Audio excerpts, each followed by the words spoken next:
Welcome to my YouTube channel. In this video, we will discuss 5 most important long question answers of BA first year geography. Next question is explain the distribution of volcanoes. Volcanoes का distribution हमें explain करना है। देखो, volcanoes सबसे ज़्यादा plate boundaries पे होते हैं। सबसे पहले हम डिस्कस करेंगे कन्वर्जेंट बाउंड्रीज के ऊपर। कन्वर्जेंट के अंदर जब एक प्लेट दूसरी प्लेट के अंदर सबडक्ट कर जाती है, ठीक है, ये प्लेट नीचे चली गई। अब यहाँ पे क्या है, यहाँ पे टेम्परेचर ज़्यादा है अर्थ की क्रस्ट के अंदर, सो उसकी वजह से ये इसकी मेल्टिंग हो गई। ये जो प्लेट है ये मेल्ट हो गई पूरे तरीके से, और यहाँ पे मेल्टिंग की वजह से मैग्मा फॉर्म हो गया, ठीक है। और उसके बाद स्ट्रेटोवोल्केनोज का फॉर्मेशन होता है, जैसे ring of fire. Ring of fire के अंदर जितने भी वोल्केनोज हैं वो सारे कन्वर्जेंट बाउंड्रीज से बने हुए हैं, ठीक है। Next is divergent boundaries. ये डाइवर्जेंट बाउंड्री के अंदर वोल्केनो तब बनता है जब प्लेट्स एक दूसरे से दूर मूव करती हैं, अपोजिट डायरेक्शन में मूव करेंगी। जब अपोजिट डायरेक्शन में मूव करेंगी तो जो नीचे वाला पार्ट है, ये वाला जो पार्ट है क्रस्ट के अंदर, यहाँ से जो मैग्मा है, अब क्योंकि क्रस्ट हट गई, जो प्लेट्स हैं वो हट गई, नीचे मेंटल वाला पार्ट है वहाँ पे तो मैग्मा है ही, सो वहाँ से वो मैग्मा ऊपर की तरफ राइज करेगा। ये हम कॉमनली मिड ओशन रीजस के अंदर देख सकते हैं। मिड अटलांटिक रीजस एक बहुत अच्छा एग्जाम्पल है जो डाइवर्जेंट प्लेट बाउंड्रीज से बना हुआ है, ठीक है। सो मिड अटलांटिक रीजस ये अंडर वाटर वोल्केनोज हैं, पानी के अंदर वोल्केनोज हैं।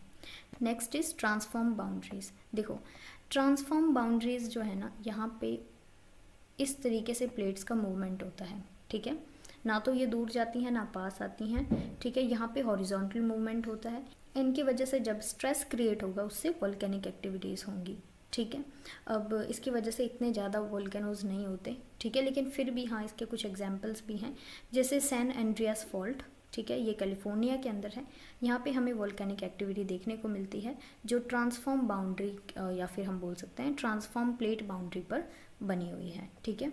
अब कुछ वोल्केनिक हॉटस्पॉट हैं जहाँ पे ऐसे रीजन्स, हम हॉटस्पॉट्स उनको बोलते हैं, जहाँ पे बहुत सारा जो है वोल्केनिक इरप्शन होता है। इसका बहुत अच्छा एग्जाम्पल है हवाईयन आइलैंड्स, ठीक है, ये हॉटस्पॉट का बहुत अच्छा एग्जाम्पल है। यहाँ पे हमें बहुत सारे जो हैं वो वोल्केनोज मिलते हैं। अब हम देखते हैं कुछ मेजर रीजन्स जहाँ पे वोल्केनोज का इरप्शन होता है, ठीक है। मैप के थ्रू हम इसको समझेंगे।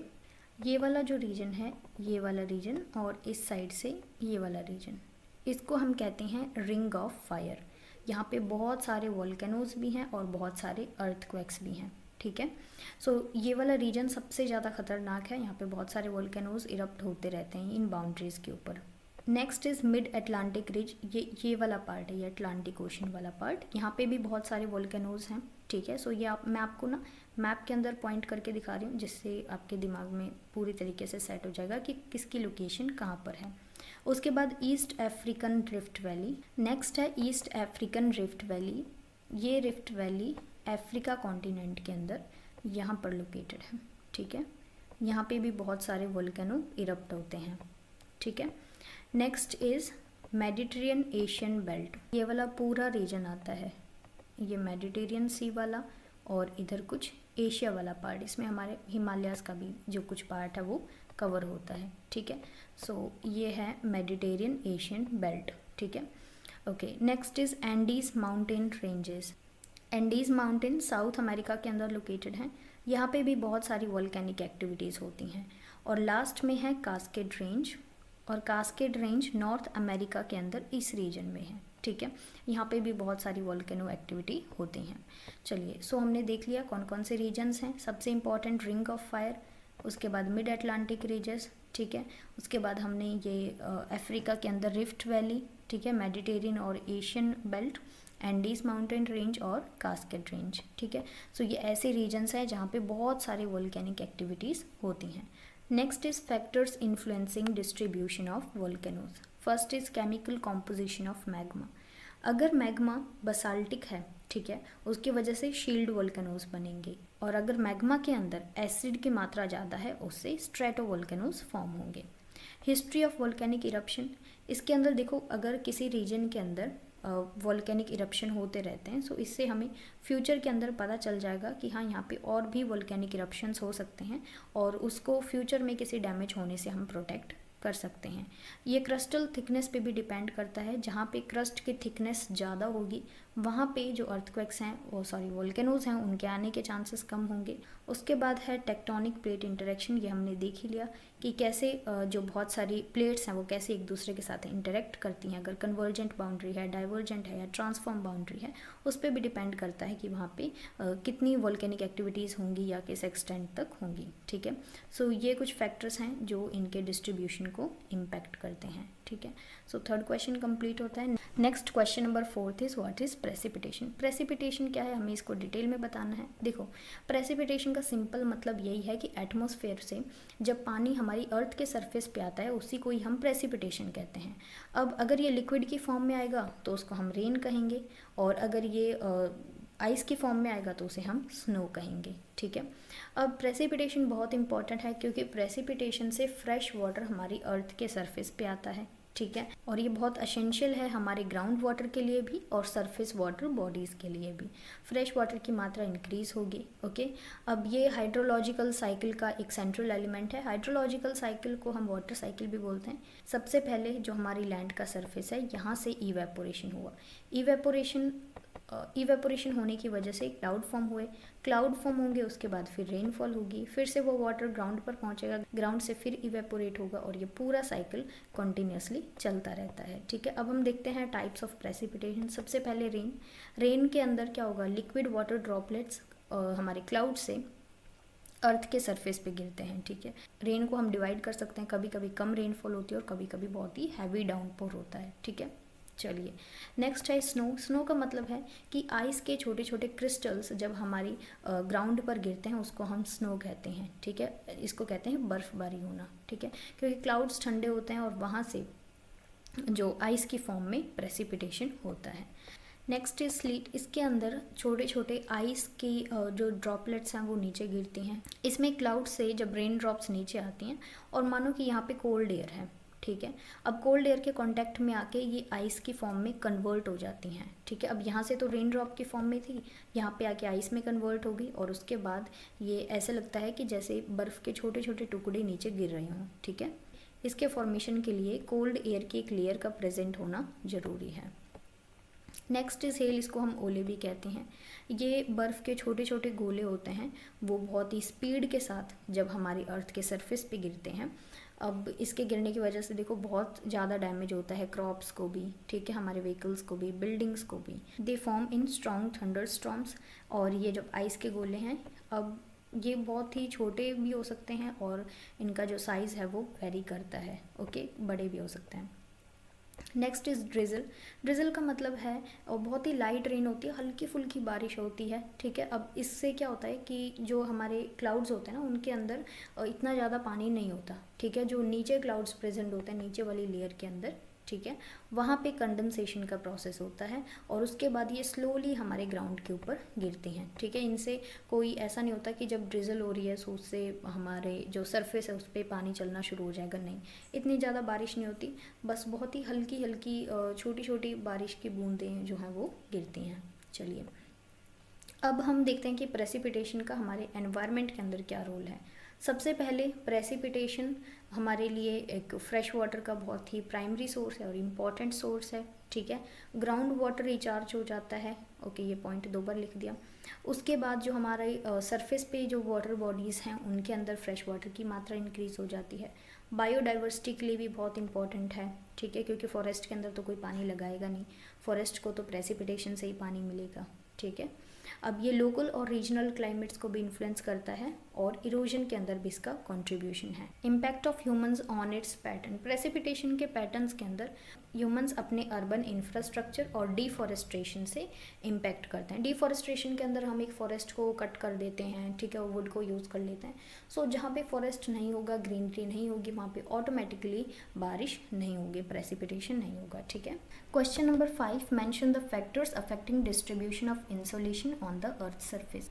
हमें कुछ फैक्टर्स बताने हैं जो अर्थ के सरफेस पे इंसोलेशन के डिस्ट्रीब्यूशन को अफेक्ट करते हैं। ठीक है, सबसे पहले अर्थ की शेप और अर्थ का साइज़।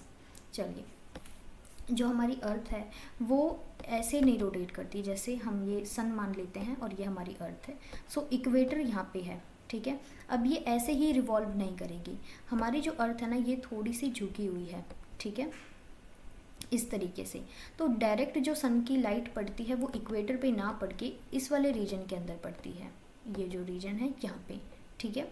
सो इसको हम एंगल ऑफ इंसिडेंस कहते हैं, ठीक है। देखो वैसे अगर इस तरीके से अगर रिवॉल्व करती या फिर रोटेट करती तो इक्वेटर पे सबसे ज़्यादा जो सनलाइट है वो आती, सबसे ज़्यादा इंसोलेशन आती, लेकिन ऐसा नहीं है। ये हमारी जो अर्थ है ये थोड़ी सी झुकी हुई है, तो इक्वेटर पे ना आके ये सनलाइट डायरेक्टली इक्वेटर के आसपास का जो रीजन है वहाँ पे पड़ती है, ठीक है। Next is latitudes. देखो इक्वेटर के हमारी जो अर्थ है ना, चलिए हमारी अर्थ बहुत सारे लैटिट्यूड्स के अंदर हमने डिवाइड कर रखी है, ठीक है। अब जो लैटिट्यूड इक्वेटर के पास है वहाँ पे सबसे ज़्यादा इंसोलेशन रिसीव होगी या सन की लाइट पड़ेगी, और वहीं पर हम जैसे जैसे इक्वेटर से दूर जाएंगे, पोल्स की तरफ जाएंगे, तो जो सन की लाइट है या जो इंसोलेशन रिसीव होती है वो कम होगी, ठीक है। चलिए next is distance from the sun. See जब भी अर्थ रोटेट करती है सन के चारों ओर, तो एक साल के अंदर, पूरे एक साल के अंदर एक टाइम ऐसा आता है जब अर्थ सन के बिल्कुल क्लोज होती है, जैसे यहाँ पे, और एक टाइम ऐसा आता है जब अर्थ जो है वो सन से बहुत दूर होती है, ठीक है। जब सन से अर्थ दूर होगी या फिर पास होगी, इन दोनों कंडीशंस के अंदर जो इंसोलेशन सन से रिसीव होगी वो डिफ़र करेगी, ठीक है। और जनवरी मंथ के अंदर अर्थ सन के बिल्कुल करीब होती है, इसको हम पेरीहेलियन कहते हैं, और जब बिल्कुल दूर होती है ये जुलाई का मंथ होता है और इसको हम एपीहेलियन कहते हैं, ठीक है। सो डिस्टेंस फ्रॉम द सन ये भी एक फैक्टर है। Next is elevation. जितना हाई एलिवेशन होगा, अगर अर्थ का सरफेस कोई ऐसा सरफेस है जो हायर एलिवेशन पर बना हुआ है, वहाँ पे जो सन की लाइट है वो कम स्कैटर होगी और लाइट का एब्जॉर्प्शन ज़्यादा होगा, ठीक है, और वहाँ पे जो इंसोलेशन का लेवल है वो भी ज़्यादा होगा। Next is land and water distribution. Coastal region के अंदर हमें माइल्ड टेम्परेचर मिलता है और वहाँ पे इंसोलेशन भी कम होती है। अगर हम इनलैंड वाले एरियाज़ को कंपेयर करें, हमारे जो देखो ये इंडिया है, ठीक है, हमारी जो कोस्ट वाला रीजन है यहाँ पे क्लाइमेट माइल्ड रहता है, ठीक है, ना ज़्यादा ठंड होती है ना ज़्यादा गर्मी होती है। जैसे हम अपने इंडिया के इंटीरियर वाले पार्ट के अंदर जाएंगे और नॉर्थ वाले पार्ट के अंदर जाएंगे, वहाँ पे हमें एक्सट्रीम क्लाइमेट देखने को मिलेगा, ठीक है, ज़्यादा सर्दी पड़ेगी, गर्मी में ज़्यादा गर्मी पड़ेगी, ठीक है। सो ये लैंड और वाटर का डिस्ट्रीब्यूशन हो गया, ये भी इंसोलेशन को इफ़ेक्ट करता है, ठीक है। Next is albedo variation. इसका मतलब ये है जहाँ पे फॉरेस्ट कवर ज़्यादा है वहाँ पे सोलर रेडिएशन ज़्यादा एब्जॉर्ब होगी, और जहाँ पे आइस या फिर सैंड वाला रीजन है, मतलब कि जो आइस कवर्ड ग्लेशियर्स हैं या फिर जहाँ पे डेजर्ट वाला रीजन है, वहाँ पे सनलाइट वापस से रिफ्लेक्ट हो जाएगी, ठीक है। सो जो फॉरेस्ट वाला रीजन है वहाँ पे एब्जॉर्ब ज़्यादा होगी, और जो ब्राइट सरफेस हैं जैसे आइस और सैंड, वहाँ पे सनलाइट आएगी, एब्जॉर्ब कम होगी, वापस से रिफ्लेक्ट होकर एटमॉस्फेयर के अंदर चली जाएगी, ठीक है। इसी को ही एल्बिडो वेरिएशन कहते हैं। Next is green house gases. Green house gases भी बहुत इम्पैक्ट करती हैं कि कितनी इंसोलेशन हमारी अर्थ सरफेस पे पहुंच रही है। ग्रीन हाउस गैसेस इन सभी को अफेक्ट करती है, और अल्टीमेटली इससे हमारे इंसोलेशन जितनी रिसीव होनी चाहिए उसके अंदर हमें बहुत सारे वेरिएशंस देखने को मिलते हैं। Next is ice albedo feedback. इसके अंदर क्या होता है, जो हमारे आइस से कवर्ड रीजन्स है ना, देखो जब गर्मी होती है तो हम लाइट कलर के कपड़े पहनते हैं ताकि जो सन की लाइट आएंगी वो वापस से रिफ्लेक्ट हो जाएं, और अगर हम ब्लैक कलर के कपड़े पहन लेना तो वो हीट एब्जॉर्ब होती है और हमें ज़्यादा गर्मी लगती है, ठीक है। सो वही अब हम इस वाले केस के अंदर देखते हैं जहाँ पे आइस वाले रीजन्स हैं, वहाँ पे जैसे सनलाइट आएगी वो वापस से रिफ्लेक्ट होके चली जाएगी, ठीक है। अब मान लो कि आइस जो है वो मेल्ट होनी शुरू हो जाए, और आइस जब मेल्ट हो जाएगी तो नीचे ग्राउंड का सरफेस वो डार्क होगा, ठीक है। डार्क होने की वजह से जब सन की रेज पड़ेंगी वहाँ पे, सो वो जो डार्क सरफेस है वो उसको क्या करेगा, एब्जॉर्ब करेगा, और अल्टीमेटली वहाँ पे और ज़्यादा हीटिंग होगी, और हीटिंग की वजह से और ज़्यादा ग्लेशियर्स या फिर जो आइस है वो ज़्यादा से ज़्यादा मेल्ट होगी, ठीक है। नेक्स्ट हम बात करते हैं ट्रॉपिकल जोन्स की। देखो अर्थ है, ठीक है, ये इक्वेटर है, ये है हमारे पता नहीं क्या बन गया, कोई बात नहीं, ये ट्रॉपिकल जोन्स हैं, ठीक है। यहाँ पे डायरेक्टली सन की लाइट पड़ती है, यहाँ पे इंसोलेशन सबसे ज़्यादा रिसीव होती है, ठीक है। उसके बाद आते हैं हमारे टेम्परेट जोन।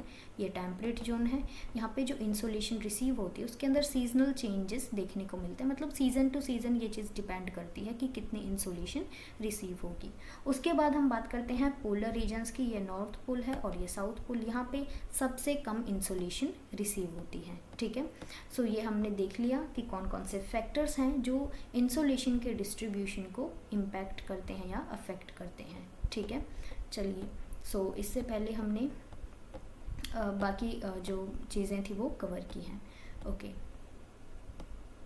अगर वीडियो पसंद आई हो तो प्लीज़ लाइक करना, और अगर पहली बार विजिट कर रहे हो तो चैनल को सब्सक्राइब कर लेना। अगर आपको इन लेक्चर्स की वीडियोस चाहिए तो वो प्लेलिस्ट के अंदर आपको मिल जाएंगी। आप BA फर्स्ट ईयर ज्योग्राफी करके सर्च करना, चैनल के पेज पे जाके भी आप प्लेलिस्ट वाला जो सेक्शन है ना उसके अंदर चेक कर लेना। सबसे पहले BA फर्स्ट ईयर ज्योग्राफी की वीडियोज़ डली हुई हैं, सो वो आप देख लेना। ओके, सो आई होप आपको ये वीडियो अच्छी लगी होगी। Okay, thank you so much, have a good day.